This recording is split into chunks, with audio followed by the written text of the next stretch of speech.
The air in Elias Thorne's cramped, perpetually messy garage hummed with a symphony of nascent invention. The scent of ozone mingled with soldering fumes, the metallic tang of new circuitry, and the pervasive aroma of stale, cheap coffee. Wires snaked across every available surface. Discarded prototypes lay like metallic husks in corners, and intricate circuit diagrams, some scribbled on napkins, adorned the grease-stained walls. This was Elias's sanctuary, his universe, a world of relentless experimentation and complex calculations. His home, a small, worn house nestled in a struggling, overlooked neighborhood on the outskirts of the city, lacked basic luxuries. The roof occasionally leaked. The heating was temperamental, and the meals were often simple, solitary affairs. But within these humble walls, Elias harbored a quiet, brilliant genius, a mind that saw connections and possibilities where others saw only chaos.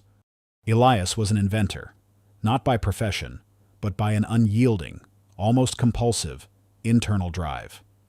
At 45, his worn, grease-stained clothes often contrasted sharply with the meticulous detail of his sketches and the daunting complexity of his circuit diagrams. He was a coding purist, a self-taught physicist, and a mechanical savant, driven by an unwavering belief in the transformative power of radical innovation. He saw the world as a series of interconnected energy flows, of untapped potentials, and his work was dedicated to harnessing them. Often overlooked in a world obsessed with immediate profit and conventional ideas, his days were a blur of focused intensity. He'd eat solitary, simple meals, a cold sandwich, a bowl of instant noodles, amidst piles of discarded prototypes and humming machinery. The silence of his isolation punctuated only by the whirring of cooling fans, the click of relays, or the faint, almost melodic ping of a successful calibration. His quiet discipline was absolute, his unwavering focus on his work, his relentless pursuit of a problem until its elegant solution revealed itself, his tendency to observe complex physical phenomena with a detached, almost meditative gaze rather than engage in small talk or frivolous social engagements. This single-minded devotion made him appear eccentric, even naive, to the unobservant, a mad scientist in a forgotten garage. Yet, despite his reclusive nature, Elias possessed an inherent generosity, a quiet respect for true innovation, regardless of its scale. One blustery Saturday morning, a rare occasion when Elias ventured out to a local community science fair, he found himself drawn to a small, brightly lit booth. A younger, visibly distressed student, barely a teenager, stood over a complex robotics project. It was a marvel of intricate gears and delicate sensors, clearly the product of immense dedication, but it was malfunctioning spectacularly. Its mechanical arm twitched erratically, sparks flickered from its circuits, and it threatened to topple onto a nearby display of meticulously arranged baking soda volcanoes, causing a minor but embarrassing public mishap. The handful of onlookers, mostly parents and other students, either laughed or turned away, muttering about ambitious failures. The student's face was red with shame and frustration, tears welling in his eyes. He was clearly on the verge of a public breakdown. Elias, who had been quietly observing the project with a discerning eye, felt a familiar pang of recognition. He saw the potential, the genuine passion in the student's work, and the devastating impact of its failure, despite his reserved nature and the fact that intervening offered no direct benefit to him. Indeed, it could draw unwanted attention. Elias felt a familiar, visceral tug. It was his deep respect for true innovation, for the unbridled curiosity of a young mind, that compelled him. This showcased his inherent generosity and deep respect for true innovation, regardless of scale. Without a word, without drawing any attention to himself beyond the necessary quick action, Elias calmly and efficiently moved. He approached the struggling robot, his movements fluid and precise. He didn't yell, didn't chastise. He simply knelt beside the panicked student, his fingers hovering over the robot's chaotic wiring. "The servo motor on the left arm," Elias murmured, his voice low and calm, cutting through the student's frantic muttering. "It's overheating. It's drawing too much current from the main power bus. You need to reroute the auxiliary power to the optical sensor array. It's creating a feedback loop." He quickly identified the core mechanical flaw, a subtle design oversight that even seasoned engineers might miss. The student, startled, stared at Elias, then at his robot, then back at Elias, his eyes wide with a mixture of bewilderment and desperate hope. Elias, with a quiet confidence, guided the student's trembling hands through a crucial, counterintuitive adjustment, a minute twist of a small potentiometer, a delicate repositioning of a single wire. It was a precise, almost surgical intervention. The robot, which had been twitching erratically, stabilized. Its mechanical arm, though still slightly jerky, now moved with a semblance of control, avoiding the volcanoes. You fixed it," the student stammered, his voice choked with emotion. "How did you know?" Elias merely offered a small, polite smile and stood up, dusting off his grease-stained trousers. "Just an understanding of forces," he replied, his gaze thoughtful.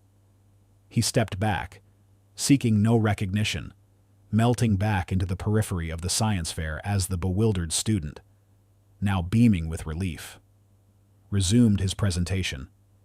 He had simply done what needed to be done, an instinct that defined his unique genius. Later that evening, as he returned to his garage, Elias picked up an old, brittle textbook on quantum mechanics, its pages filled with complex, seemingly impossible equations. He traced a particular diagram with his finger, illustrating a theoretical concept of ambient energy fields. A subtle, almost imperceptible tremor ran through Elias's dominant hand, a ghost of a past that haunted him. It wasn't weakness, but a suppressed childhood fascination with defying conventional physics. As a boy, he had devoured books on Nikola Tesla, on free energy, on the tantalizing possibility of harnessing the unseen forces of the universe.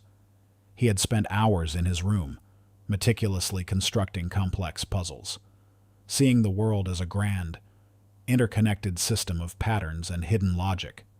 That innocent curiosity, that intuitive understanding of radical possibilities that predated his formal training, had been systematically dismantled and replaced by the harsh realities of funding, of commercial viability.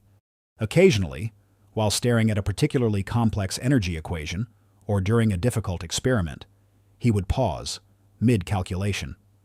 A fleeting, almost visionary look would cross his eyes, as if he could glimpse the invisible pathways of energy, the subtle vibrations of quantum fluctuations, the profound, unquantifiable forces that governed the universe. It was quickly masked by his usual diligent expression, the disciplined inventor asserting his dominance once more. This subtle tremor, this fleeting look, suggested a buried, intuitive genius that transcends current scientific understanding and a dormant capacity for profound, perhaps even world-changing, invention that still resided, however deeply, within him. It was a secret, a quiet strength, waiting for its true opportunity. The air in Elias Thorne's cramped garage, usually thick with the comforting hum of his inventions, began to thrum with a different kind of energy, the nervous anticipation of a life-altering opportunity. After decades of relentless, solitary pursuit, Elias had finally completed a working prototype of his revolutionary invention, the flux harmonic resonator. This device, crude in appearance but elegant in its underlying principles, was capable of harnessing ambient energy from the atmosphere and quantum fluctuations, promising limitless, clean power. It was a technology that defied conventional physics, a concept dismissed by mainstream science as impossible, but one Elias had meticulously brought to life through sheer, unyielding genius. For him, it was more than just an invention. It was the culmination of his life's work, a distillation of decades of solitary dedication and intellectual pursuit, a beacon of hope for a world grappling with finite resources. To bring his invention to the world, Elias knew he needed significant funding. He set his sights on a prominent, notoriously ruthless billionaire venture capitalist Mark Peterson. Peterson, the CEO of Vanguard Innovations, was a titan of industry, a man known for his cutthroat pragmatism, his laser-like focus on immediate, tangible returns, and his impeccable track record of turning nascent technologies into multi-billion-dollar empires. His philosophy was simple if it didn't promise exponential growth within a predictable time frame. It was a waste of his valuable time. Peterson viewed any invention that defied conventional understanding, any concept that hinted at radical disruption without immediate, quantifiable proof, as crazy and a colossal waste of investment. The meeting was set for a cold, clinical Tuesday morning in Peterson's gleaming, minimalist skyscraper office, overlooking the sprawling city. Elias arrived with his prototype, a small, unassuming device encased in dull aluminum, and a worn briefcase containing his meticulously detailed schematics and calculations. He was nervous, but resolute, carrying the weight of a world-changing truth that few dared to believe. Peterson, a man in his late 50s with eyes as sharp and unforgiving as a laser, sat behind a vast, polished glass desk, flanked by a phalanx of silent, impeccably dressed advisors. He barely offered Elias a handshake, his gaze dismissive, already having categorized Elias as another hopeful, deluded inventor. "Mr. Thorne," Peterson began, his voice smooth but devoid of warmth. "My team has reviewed your preliminary submission, ambient energy harvesting from quantum fluctuations. Fascinating, and utterly, completely impossible." He gestured towards the prototype with a dismissive flick of his wrist. "Show me what you've got. Make it quick. My time is, as they say, money." Elias, with a quiet intensity, powered on the prototype. It hummed softly, a faint, almost imperceptible blue light emanating from its core. He connected it to a small array of devices, demonstrating its ability to power them without any external input. He then launched into a passionate, if highly technical, explanation of its underlying principles, appealing to logic, to the elegant mathematics that underpinned its functionality. He spoke of the subtle energy of the vacuum, of quantum foam, of resonant frequencies, concepts that defied conventional understanding, but were the very essence of his invention. Peterson watched, impassively. He listened, not to understand, but to find flaws, to identify the precise point of failure. His advisors exchanged subtle, knowing glances, their faces mirroring their boss's skepticism. "So, Mr. Thorne," Peterson interrupted, his voice laced with biting sarcasm. "Let me get this straight. You're telling me you've built a perpetual motion machine, a device that generates power out of thin air that defies the laws of thermodynamics, as understood by every reputable physicist on the planet. And you expect me to invest hundreds of millions into, what? Exactly, a magic box." He chuckled, a dry, humorless sound that reverberated through the silent office. "It doesn't defy the laws of thermodynamics, Mr. Peterson," Elias corrected, his voice calm but firm. "It utilizes unseen forces. It's about a deeper understanding of the universe, not a violation of its principles." Peterson's eyes narrowed.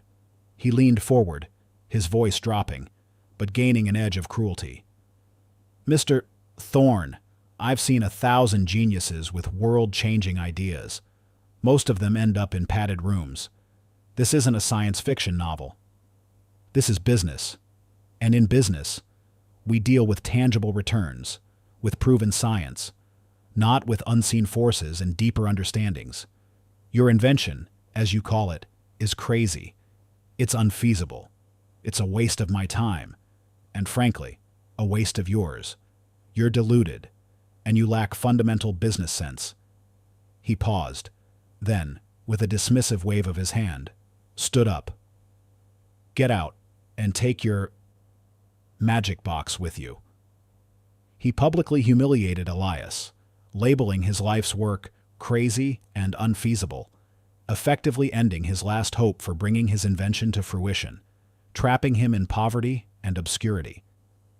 Peterson's disdain questioned the very foundation of Elias's radical genius, dismissing his profound intellect as mere delusion.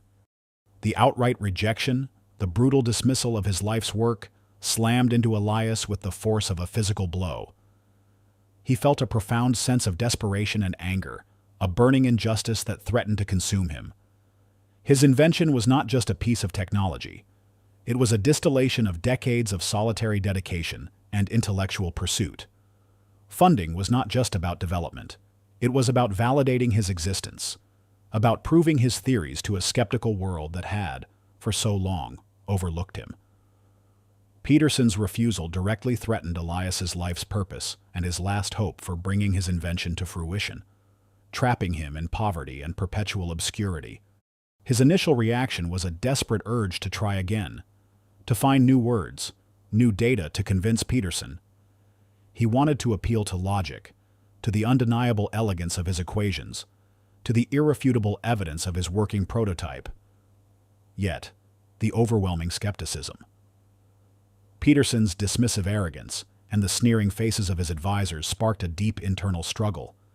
He realized that simply explaining was not enough. They wouldn't listen. They couldn't see. Slowly, as he packed up his prototype, a different emotion began to stir within him, bubbling up from the depths of his despair, a fierce, burning resolve. This wasn't just about personal revenge, not about petty retribution. It was a broader, deeper desire for vindication, a profound need to prove that radical innovation, even when initially dismissed by the myopic, profit-driven world, held the power to truly change everything.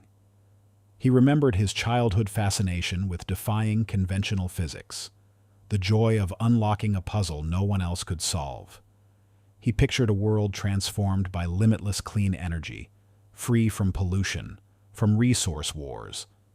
He knew the impact his invention could have, and that conviction, coupled with Peterson's utter dismissal, ignited a new, unyielding fire within him. The point of no return for Elias arrived the moment he stepped out of Peterson's gleaming skyscraper and back onto the bustling city street. The rejection was final, brutal. His only path forward was independent. He would pursue the invention alone, fueled by a fierce, burning resolve to defy Peterson's judgment, to build a future so profoundly different that Peterson's disbelief would become the ultimate symbol of his short-sightedness. He would not just prove Peterson wrong, he would build a new world, a world where his genius was undeniably, universally recognized. The path to becoming a trillionaire, though unseen and unimagined at that moment, had begun its arduous, solitary climb. The fire of disbelief, rather than consuming him, had forged an unyielding will, propelling him towards a destiny far beyond the narrow confines of conventional thought and cynical billionaires. The brutal rejection from Mark Peterson echoed in Elias Thorne's mind, a constant, stinging reminder of the chasm between his visionary genius and the myopic pragmatism of the world. Now, deeply in debt from years of self-funded research and operating in extreme obscurity from his cluttered garage, Elias faced the grim reality of bringing his invention to fruition. His flux harmonic resonator, the device capable of harnessing ambient energy, deemed crazy by Peterson, was met with unwavering skepticism from traditional investors. They saw only the impossibility, the defiance of established physics, the lack of immediate, quantifiable returns. He presented to countless venture capitalists, each meeting ending with polite but firm rejections, their eyes glazing over at the mention of quantum fluctuations or resonant frequencies. Elias faced numerous setbacks.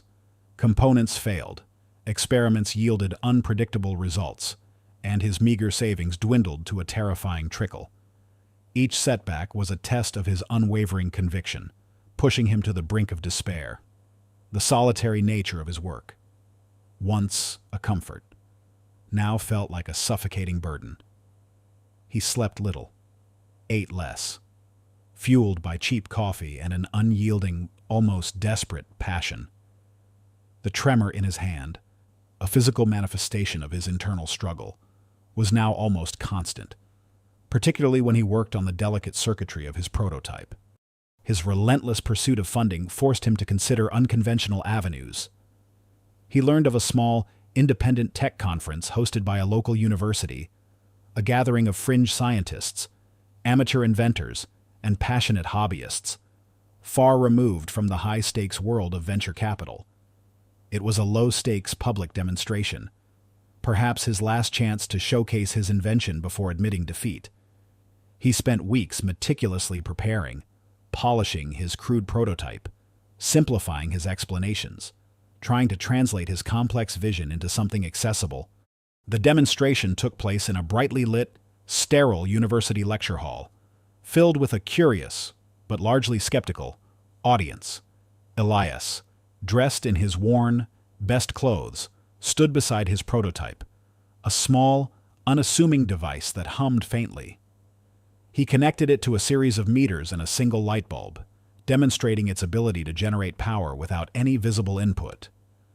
He then launched into a concise explanation of its principles, simplifying the complex physics, trying to bridge the gap between his radical vision and their conventional understanding. But the prototype, still crude and highly sensitive, struggled with unexpected challenges. The university's aging electrical grid introduced subtle power fluctuations that interfered with its delicate resonant frequency. External interferences from dozens of nearby Wi-Fi signals caused erratic spikes in its readings. The prototype, designed for ideal lab conditions, sputtered, its hum becoming unstable, its blue light flickering. A collective murmur of disappointment, then polite disinterest, rippled through the audience. It was clear that the demonstration, crucial as it was faltering, failing to deliver the undeniable proof Elias so desperately needed. He wasn't seeking glory, but he was forced to confront the public failure of his life's work. Just as a professor from the university's physics department, a man known for his rigid adherence to conventional science, began to ask a pointed, skeptical question about energy conservation, Elias felt a sudden, profound, intuitive flash. It was that familiar tremor in his hand, intensifying, almost guiding him. He saw the unseen forces at play, not just the Wi-Fi interference, but a subtle, almost imperceptible shift in the ambient electromagnetic field, a complex interplay of forces that was disrupting his device. It was a radical possibility, a connection that defied his current calculations, yet resonated with his childhood fascination for defying conventional physics. He didn't think.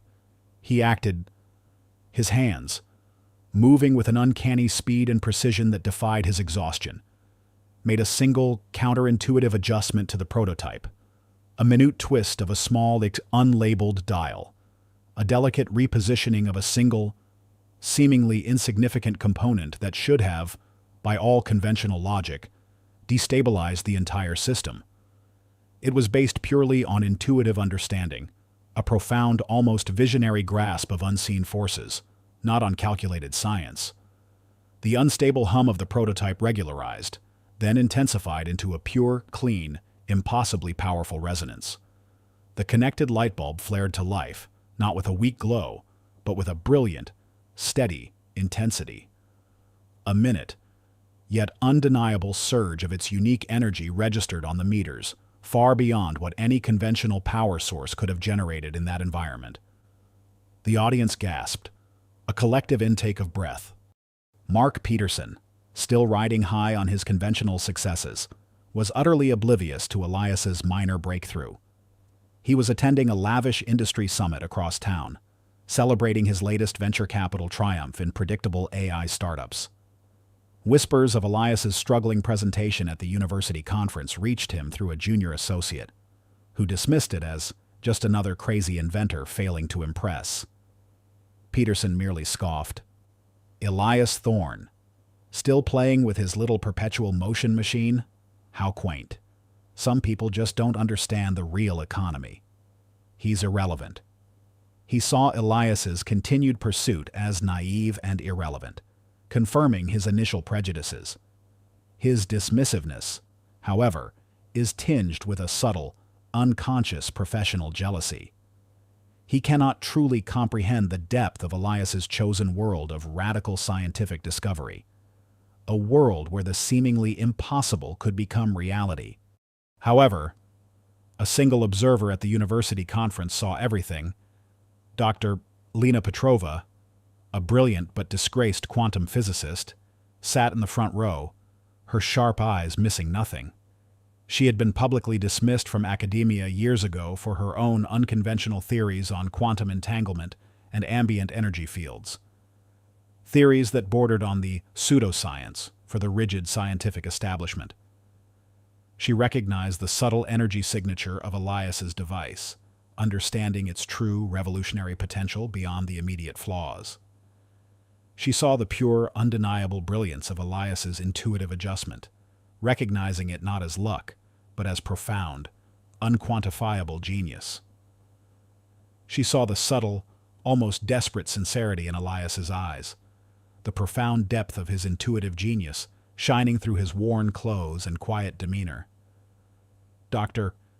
Petrova, recognizing a kindred spirit, a fellow visionary scorned by conventional thinking, became Elias's helper.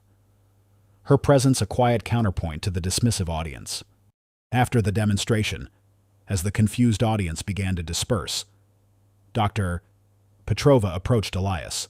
Her voice was low, filled with a quiet intensity. "Mr. Thorne," she began, "that last adjustment you made, it defies conventional physics, but it worked. How did you know?" Elias looked at her. His eyes, usually guarded, held a flicker of recognition, of shared understanding. "It was a feeling," he admitted, the tremor in his hand more pronounced. "A connection. Like understanding the unseen forces. It's not in the equations. Not yet." Dr. Petrova merely nodded. "Perhaps the equations haven't caught up to you yet. My research, it touches on similar concepts. Ambient energy. Unseen fluctuations. The world is far more complex than mainstream science dares to admit." She then offered Elias her card, a simple piece of paper with her name and a burner phone number. "Call me, Mr. Thorne. This invention, it's not crazy. It's the future. And you shouldn't be alone." Elias clutched the card, a fragile spark of belief in a world of disbelief. The long, arduous struggle for validation had found its first, true ally. The forge of resilience had produced its first, undeniable spark. Driven by the nascent spark of Dr. Lena Petrova's belief, Elias Thorne's isolated garage lab transformed from a place of solitary struggle into a crucible of shared innovation. Lena, a brilliant mind in her own right, quickly grasped the profound implications of Elias's flux harmonic resonator. Her disgraced academic past, a consequence of her own unconventional theories on quantum entanglement and ambient energy fields, had left her with a fierce intellectual independence and an unwavering commitment to genuine scientific discovery. Together, fueled by a shared vision, they embarked on the arduous journey of refining the invention, facing immense technical challenges and constant financial strain. The scientific establishment, however, remained largely unmoved by Elias's initial, faltering public demonstration, swayed by Peterson's influential dismissal, and inherently cautious of anything that defied established paradigms. They largely viewed Elias and Lena's work as pseudoscience, relegated to the fringes of legitimate research. Their papers, submitted to respected journals, were met with polite rejections. Their abstract theories deemed lacking empirical validation or too speculative. The arena became their isolated, underfunded lab, a symbolic battleground where radical innovation clashed against the entrenched dogma of conventional science and the ruthless pragmatism of the corporate world. Elias experienced profound professional and social isolation. His increasingly radical scientific claims, though meticulously supported by Lena, were met with open scorn by established institutions and the broader tech community. Invitations to prestigious conferences ceased. His funding applications were routinely denied. He was often relegated to presenting at obscure, independent tech meetups, or publishing in fringe academic journals, relying solely on his own unyielding convictions and Lena's unwavering belief. He became a lonely visionary, his unique brilliance often misunderstood by those who adhered to conventional, verifiable science. He saw the world in a way they couldn't comprehend, a tapestry of unseen forces and untapped potential, and his inability to make them see it fueled his isolation. Meanwhile, back in the gleaming towers of conventional success, Mark Peterson continued to amass an ever-growing fortune. His investments in predictable incremental technologies yielded consistent, lucrative returns. He lived a life of lavish predictability, insulated from the messy uncertainties of radical innovation. He occasionally heard whispers of Elias Thorne's continued efforts, perhaps a fleeting mention in a niche tech blog about a fringe experiment gaining traction. He continued to dismiss Elias's progress, viewing reports of his breakthroughs as exaggerated, irrelevant to the real economy. He would make condescending remarks to his colleagues about Elias's hobby project, a quaint diversion for a man who couldn't cut it in the real world of profit and market dominance. Elias Thorne. Peterson might scoff during a high-stakes board meeting. Still tinkering in his garage, I hear. Building. What was it? A perpetual motion machine. Some people just don't understand that true value is quantifiable, not theoretical. The dramatic irony intensified with every passing month. The reader knew the true, world-changing potential of Elias's invention, the limitless clean energy it promised, the societal upheaval it would cause, while Mark remained blissfully ignorant, blinded by his own pragmatic hubris and narrow definition of success. He was a king in a kingdom that was about to be redefined by a force he refused to acknowledge. The development of the flux harmonic resonator was a relentless uphill battle. Technical challenges seemed insurmountable. The device, operating at the very edge of theoretical physics, constantly battled against the inherent instability of harnessing ambient energy. They encountered unforeseen quantum fluctuations, complex energy feedback loops, and material limitations that required constant, painstaking problem-solving. Elias and Lena, fueled by an almost manic dedication, worked tirelessly, their hours blurring into a continuous cycle of experimentation, calculation, and redesign. The invention faced a critical, self-imposed deadline. Elias's personal funds, once meager, were now almost entirely depleted, forcing him to sell off valuable equipment, even personal possessions. Lena had invested her entire life savings. They were operating on fumes, their financial runway almost non-existent. Adding to the pressure, reports began to emerge of a rival, less ethical technology being developed by a massive Chinese conglomerate, a highly polluting, but superficially similar, ambient energy device that threatened to capture the market before Elias's clean solution could emerge. Failure now meant not just personal ruin, but the potential loss of a truly world-changing benevolent technology to a less scrupulous competitor. Elias and Lena worked under constant, crushing pressure, their isolated lab a beacon in the digital darkness. The whirring of their prototype, the faint blue glow it emitted, became their only companions. Elias would spend hours, his mind a blur of complex equations, his hands, now perpetually stained with grease and solder, trembling with the effort. He would push himself to the brink of physical and mental exhaustion, only to find new inspiration, a counterintuitive solution, a way to bypass a seemingly insurmountable obstacle. This constant pressure further sharpened Elias's intuitive genius, forcing him to make breakthroughs under unimaginable strain. He learned to trust that subtle tremor in his hand, to follow its lead, knowing it often signaled a pathway to a solution that defied conventional logic. Lena, witnessing this almost mystical process, learned to trust it too, her own brilliant mind providing the theoretical framework for Elias's intuitive leaps. The crucible of innovation was burning fiercely, forging a destiny that would, inevitably, collide with the world's established order. The air in Elias Thorne and Lena Petrova's isolated garage lab was thick with the scent of ozone and the palpable tension of a desperate, final push. Days had bled into nights, marked only by the flickering glow of their instruments and the gnawing ache of exhaustion. The flux harmonic resonator, their life's work, hummed with an unstable, unpredictable energy, its delicate circuits pushed to their absolute limit. Their rational scientific approaches, meticulous and painstaking, were failing them, leading to dead ends and frustrating inconsistencies. The financial pressure, a suffocating blanket, pressed down, threatening to swallow them whole. Elias's hands, perpetually stained with grease and solder, trembled constantly now, the mysterious tremor a profound, relentless vibration that ran from his fingertips to his very soul. His mind, usually a precise instrument of complex equations, was a blur of theoretical physics and intuitive flashes, desperately seeking the elusive key to stability and amplification. The clock on their workbench, its digital display a cold, mocking red, ticked relentlessly towards their final, self-imposed deadline. They had tried everything, every known material, every theoretical configuration, every calculated adjustment.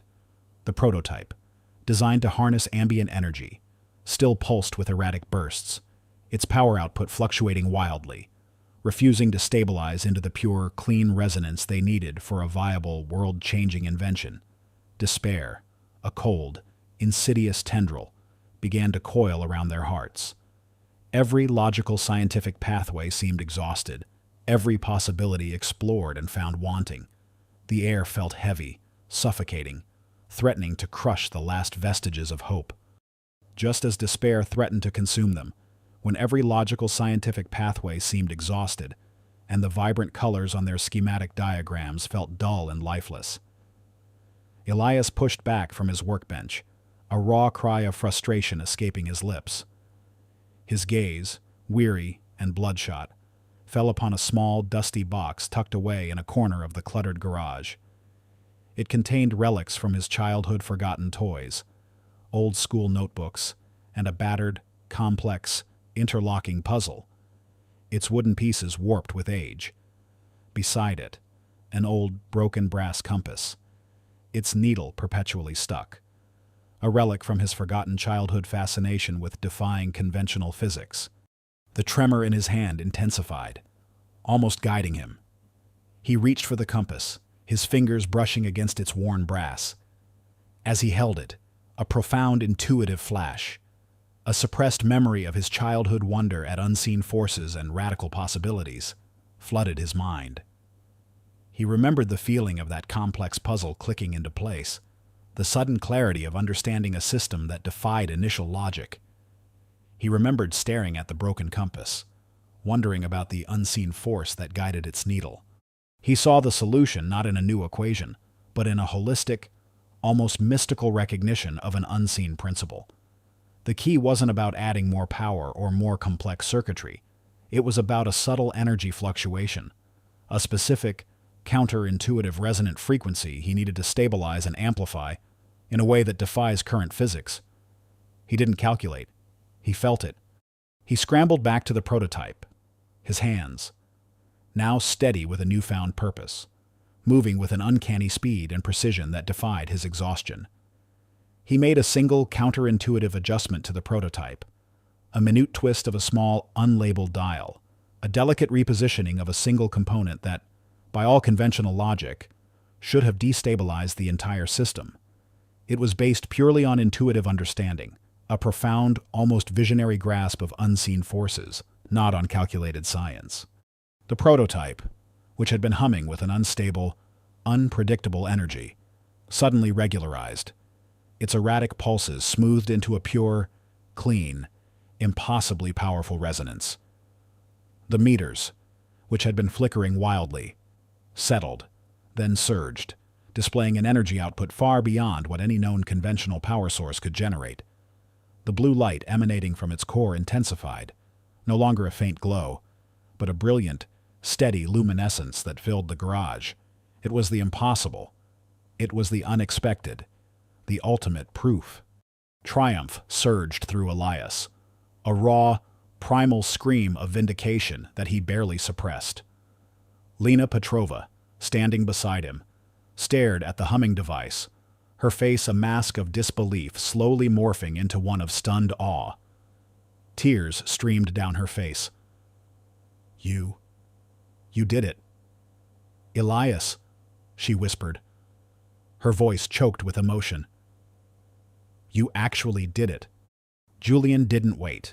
He immediately contacted Bartholomew Blackwood, the eccentric collector, and his publicist. He arranged for a highly ambitious, unprecedented public unveiling of the fully operational invention. It would take place at the upcoming Global Energy Summit in Geneva, a widely televised technology demonstration designed to shake the foundations of the world. Mark Peterson, the ruthless billionaire venture capitalist who had once dismissed Elias's invention as crazy, was naturally present at the summit. He was a skeptical observer, invited as a prominent figure in the energy sector, perhaps even attempting to subtly undermine the presentation, whispering doubts about unproven technologies to influential investors. He sat in the front row, his arms crossed, a sneer playing on his lips, ready to witness what he expected would be another embarrassing failure from the delusional inventor. Elias, disheveled but radiant with purpose, stood on the vast stage.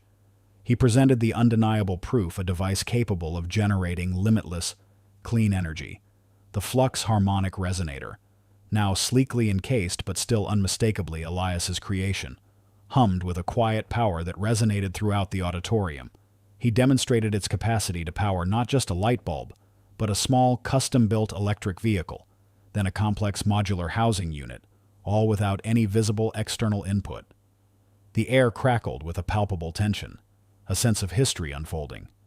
Peterson watched, his initial fury at the sheer audacity of the demonstration palpable. He immediately tried to dismiss it as a hoax or a cleverly disguised trick, his mind frantically searching for a logical flaw. He stared at the humming device, then at Elias, his face a mask of disbelief. He initially tried to find a logical flaw, to explain it away with conventional physics, but the demonstration is irrefutable. The power output, the seamless functionality, it defied everything he believed possible. The turnaround. Peterson's arrogance, built on decades of quantifiable success, visibly shattered. His jaw went slack, his eyes wide with a dawning horror that slowly transformed into profound awe and immense shame at his earlier dismissiveness. He saw not just a device, but a revolution. He realized the magnitude of Elias's invention, the limitless clean energy it promised, the societal upheaval it would cause. He was forced to acknowledge that his rigid focus on immediate profit and conventional science blinded him to this profound, world-changing truth. The crazy invention was real. Elias Thorne, the quiet inventor he had publicly mocked and dismissed, was publicly vindicated, not by his own brilliance alone, but by the undeniable proof of his crazy invention. Reactions of the world and Peterson, the scientific community, the global public, and the financial markets erupt in a mix of stunned silence, then overwhelming awe, then joyous shouts of triumph and amazement.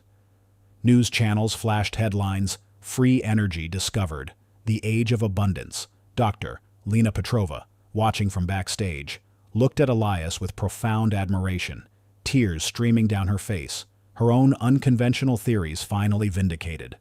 Mark Peterson, however, was left visibly blindsided, his public humiliation complete, his entire philosophy of progress utterly dismantled by a truth he could no longer deny. The dawn of a new age had arrived, ushered in by the quiet genius of Elias Thorne. The frantic alarms of Apex Capital had fallen silent, replaced by the hushed reverence that followed a miracle. The averted global market crash, once a terrifying specter of economic ruin, had become a defining moment of resilience for the world. The swift containment of the crisis, thanks to Anya Sharma's crucial report and her unconventional recommendations, garnered unprecedented national and international praise. The story of the low-level analyst's foresight, the unseen patterns that saved trillions, became a powerful symbol of overlooked wisdom and quiet heroism. CEO Mark Peterson, the corporate titan whose arrogance had almost led to global financial catastrophe, found himself a profoundly humbled figure. The events of the past few days, the terrifying proximity to collapse, the undeniable failure of his conventional strategies, and the miraculous intervention of Anya's unique insight had shattered Peterson's rigid belief system. The very foundations of his pragmatic, profit-driven worldview had been irrevocably shaken by the microscopic, undeniable truth delivered by a woman he had so casually dismissed. Days after the crisis was brought under control, Peterson called a public press conference. He chose not the gleaming boardroom, but a more accessible, open-plan space on the trading floor. The very arena where Anya had worked in quiet anonymity. His impeccably tailored suit seemed to hang loosely on his frame. His usual polished confidence replaced by a visible humility and profound regret that few had ever witnessed. He stood before a sea of grateful, but still watchful. Financial journalists and industry insiders, their faces etched with the recent memory of fear and the dawning understanding of a new kind of heroism. "Ladies and gentlemen," Mark Peterson began, his voice clear but tinged with a raw honesty that resonated deeply. "Today, I stand before you not as the architect of Apex Capital's growth, but as a man who made a profound, devastating error. For too long, my focus was solely on visible progress, on maximizing profits, on what could be built and quantified in quarterly reports." He paused, his gaze sweeping over the assembled crowd, then settling on Anya Sharma, who stood quietly to the side, her presence unassuming yet commanding. Dr. Lena Petrova, the brilliant chief risk officer who had championed Anya, stood beside him, a pillar of quiet support. "I will be frank," Peterson continued, his voice gaining a newfound, almost painful sincerity. "When Ms. Anya Sharma, a dedicated financial analyst, first presented her report on unusual market patterns, detailing her theory of a nascent systemic risk, I dismissed it. I mocked it. I called it unscientific. I insisted on empirical data, on what could be seen, touched, measured by conventional means. I believed that true market expertise resided only in high offices, not in the quiet observations of those who knew our financial system from its unseen underbelly." A ripple of murmurs, then gasps, went through the assembled press. This was an unprecedented public admission from a CEO of Peterson's stature, a searingly honest confession of his intellectual pride and egregious misjudgment. He laid bare his flawed reasoning, his blind faith in top-down governance, and the dangerous consequences of his closed-mindedness. This was a profound public penance. Mark Peterson, the archetypal Type B misguided adversary, had genuinely repented. "I was wrong," Peterson declared, his voice firm, imbued with a raw emotion that resonated deeply, profoundly, tragically wrong. "My rigid focus on immediate profit and conventional thinking utterly blinded me to a truth that existed beyond the realm of my understanding. It was Ms. Sharma's unique epidemiological insight into financial flows, her relentless dedication to observing the market's unseen pulse, that ultimately revealed the source of the financial contagion. It was her report, which I ignored, that contained the key to stopping this collapse before it could devastate the global economy." His gaze found Anya's, his eyes shining with profound gratitude and a dawning, terrifying respect. "Ms. Anya Sharma has not just saved Apex Capital. She has taught me, and indeed, every leader in this industry, a vital lesson that true financial stability, true economic health, comes from understanding the subtle, interconnected pulse of the global economy, from the ground up, from valuing every perspective, no matter how humble its origin." Anya, no longer a dismissed analyst, found herself navigating a world transformed by her own hands. The public clamored to hear her story, now fascinated by the unseen guardians of their financial system. The media, which had initially reported on Peterson's aggressive strategies, now championed Anya as a financial visionary, a symbol of wisdom scorned and then gloriously redeemed. CEO Peterson, true to his word and with Dr. Lena Petrova's strong advocacy, moved swiftly to ensure Anya's unique talents were formally recognized. Lena, who had been Anya's unwavering scientific advocate, approached Anya with a new proposal. "Anya," Lena began, her voice earnest, "your foresight, your understanding of economic ecosystems, it's invaluable. We need you. Desperately. Mark and I want to offer you an unprecedented opportunity to lead a newly established global risk forensics unit within Apex Capital." Anya listened, her gaze fixed on Lena's earnest face, sensing the profound sincerity in her offer. This was more than a job. It was a purpose, a chance to truly integrate her lifetime of unique knowledge and insight into the very fabric of global finance. Her new role is significant, allowing her to pursue her passion for financial epidemiology and global economic stability on a broader scale, to advocate for a more holistic approach to market regulation, and to mentor others in her unique philosophy. Her mandate would be to integrate unconventional data sources, including historical patterns and behavioral economics, with advanced market analytics, develop proactive collapse detection protocols, and foster a new generation of talent in unconventional financial modeling. The subtle tremor in her dominant hand, which had once been a persistent reminder of past frustration and unheeded warnings, was now entirely gone, replaced by a quiet, steady confidence, a tangible reflection of her inner peace and renewed purpose. Later, in a quieter moment in the newly designed Global Risk Forensics Unit lab, Anya and Dr. Lena Petrova, joined by a humbled Mark Peterson who had sought a private conversation with Anya, reflected on the profound lessons learned. The lab, a hub of intense, collaborative research, felt different now, no longer driven by frantic deadlines but by a shared, boundless vision for global economic well-being. "It's ironic, isn't it?" Peterson mused, a self-deprecating smile on his face. "I dismissed the very person who saved my company and, arguably, the global economy. I thought I knew everything about market dynamics because I knew how to make profits. You taught me, Anya, that true stability lies in understanding the subtle, interconnected pulse of the global economy, from the ground up." Dr. Petrova, who had been a crucial bridge between their two worlds, nodded, her gaze warm. "Anya understands that financial health is far more complex than just balance sheets. She sees the hidden flows, the silent signals. She dared to look where others wouldn't.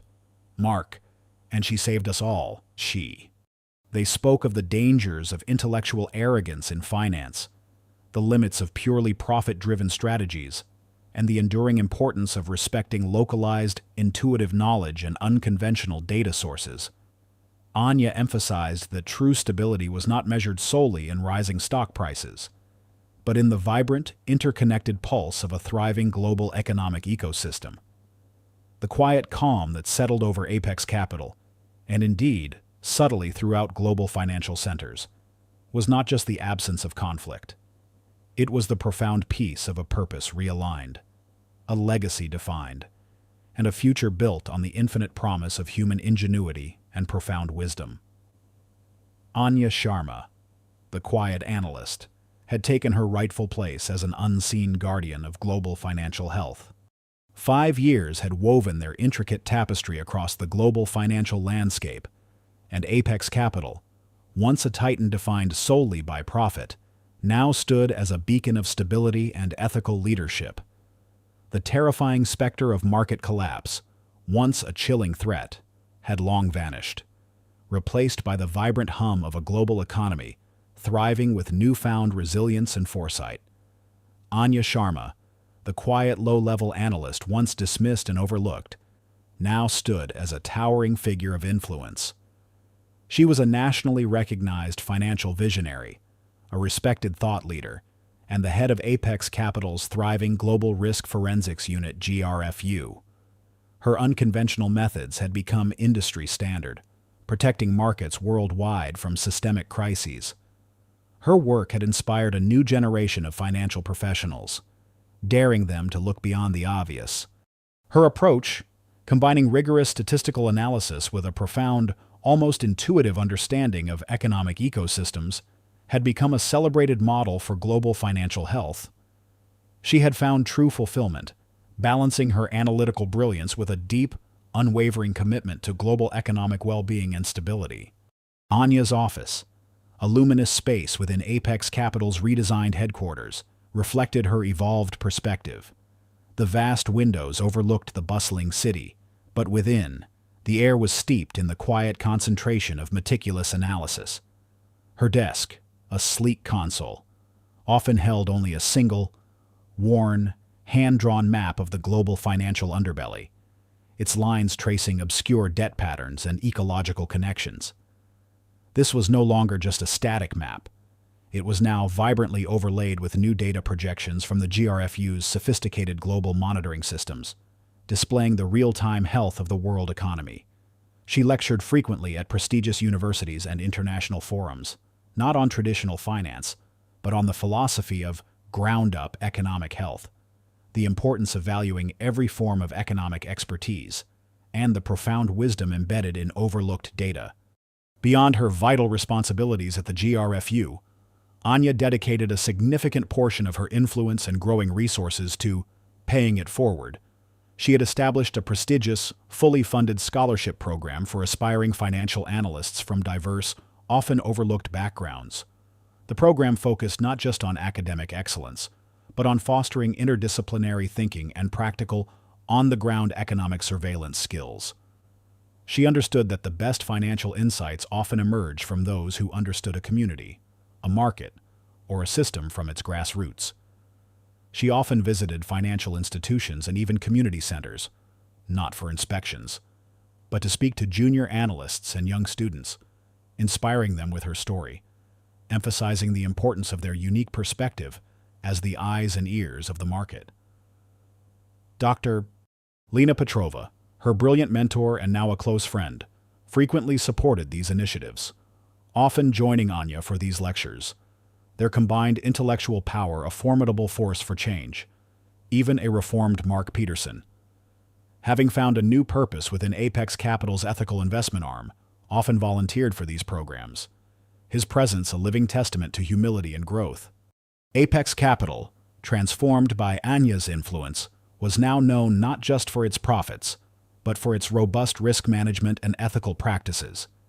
It had become a global leader in financial trust, its reputation for resilience unparalleled. The initial villain, a corrupt hedge fund manager or an unethical investment scheme who had triggered the near collapse, had faced severe legal consequences and significant public censure, showcasing the triumph of integrity and foresight over greed. The story culminates with Anya, a truly revered guardian of global financial health, standing on a quiet rooftop overlooking the sprawling, bustling city below. The sun, a warm benediction, cast long, golden shadows across the vibrant urban landscape, now gleaming with economic vitality and stability. She holds a small, worn, hand-drawn map of the global financial underbelly, its lines tracing obscure debt patterns and ecological connections, now vibrantly overlaid with new data, overlays from the GRFU. His finger traces a line on the map, now connected to a complex, pulsating holographic projection of the global market's real-time health data, its subtle rhythms clear and comprehensible. The tremor, that subtle ghost of her youth that had once accompanied her intuitive insights, was entirely gone. Her hands were steady, her gaze calm, her presence radiating an unshakable peace. She looks towards the horizon, where the bustling global market stretched into the distance, its trillions of dollars flowing in harmonious patterns, its millions of lives vibrant and economically healthy, protected by a network of unseen guardians. A faint, contented smile touches her lips, a profound understanding in her eyes. The weight of a world economy saved, a global market made safer, was a quiet, powerful testament to a life lived with unwavering dedication and extraordinary purpose. The ignored warning had become the key to global stability, guided by the unseen pulse of the market, a profound legacy etched into the very heartbeat of global finance. If this story stirred your heart, if it reminds you that courage can alter destinies, and that light always finds a path even in the deepest darkness, please leave a comment. Share this story with those who need inspiration. Like, subscribe, and hit the bell to never miss our upcoming stories.